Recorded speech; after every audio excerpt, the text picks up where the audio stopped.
Halo kawan-kawan, kembali lagi di channel Pustaka Record. Rambutku kok agak aneh ya? Aku darat enggak?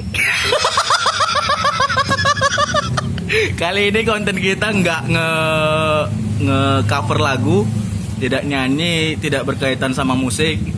Tapi kami mau membahas soal awal mula menjadi merintis channel YouTube. Susah. Susah. Kenapa susah? Sakit Sakit kenapa? di PHP waktu Di PHP waktu. sama orang-orangnya. Sama siapa? Sama Deborah.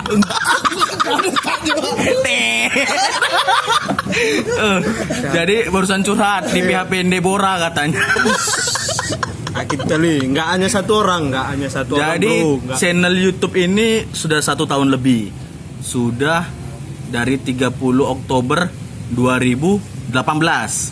Sudah 1 tahun lebih. Barusan diterima monetize-nya 13 Desember 2019.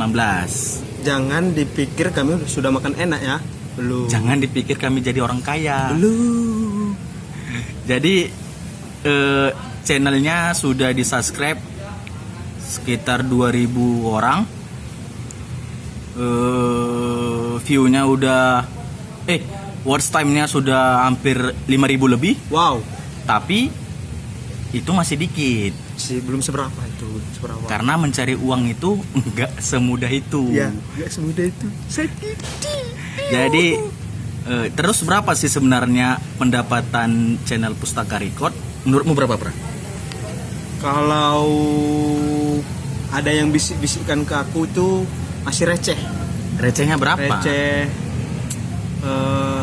20.000 Selama per bulan. per bulan? Iya. 20.000 per bulan? Iya, 20.000 per bulan. Berarti per hari nggak nyampe 1000. Oke. Menurut dia 20.000 per bulan. Berarti satu hari nggak nyampe 1000. Terus itu bener nggak itu? Langsung aja kita bahas. Ya. Jadi kalau mau buka-bukaan, penghasilannya dari tanggal 13 Desember sampai sekarang sampai video ini diupload itu berkisar $2 lebih lah. Berarti sekitar 33.000 lah seperti itu ya. $1 hitungan 15.000 ya. Pokoknya 33.000 lah. Wow. Jadi dari tanggal 13 Desember sampai 26 Januari 33.000 baru 2 bulan. Lumayan. Jadi Capeknya. jangan berpikir kaya kalau mau nge-YouTube. Iya. Jadi ini juga sudah ada sebenarnya pra di Alkitab ini, Pra. Iya. Di mana Iya. itu? Katanya perempuan nggak akan mudah melahirkan, laki-laki kesusahan cari uang, Berarti- bersusah payah berpeluh gitu ya. Ada itu ya.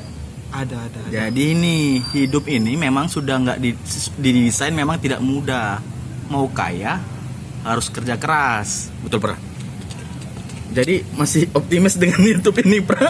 Kalau sudah capai target ya, seperti udah tembus 2000 lebih subscribe, 5000 watch time, otomatis nggak akan mundur lagi. Jalan terus. Walaupun 1000 per hari, nggak nyampe 1000 per hari. Nggak jadi acuan itu. Kenapa? Receh-recehan itu. Kok gaya kali, Pra? Nggak butuh makan. Butuh makan. Terus? Tapi kalau masih 1000, nggak sampai 1000 per hari, untuk apa? Mending dikerjakan dulu sampai hasilnya memuaskan nanti. Ya, jadi YouTube ini sifatnya kumulatif. Apa yang kamu kerjakan hari ini nggak serta-merta terhapus selanjutnya. Ya kayak gitu. Jadi hari ini 1000, besok 2000. Kalau 1 bulan saja sudah bisa 200.000 itu sama seperti deposito 60 juta loh. 60 juta deposito itu bunganya setiap bulan itu sekitar 200.000. Bisa kaya. Nah, jadi kalau 200.000 kita deposito channel kita itu 60 juta. Wah, Bener, Pra? jantungan aku dengerin. Oke, nanti kami diskusi lagi soal channel YouTube kami di video selanjutnya. Jangan lupa Subscribe, like, dan share. Oke, terima kasih kawan-kawan.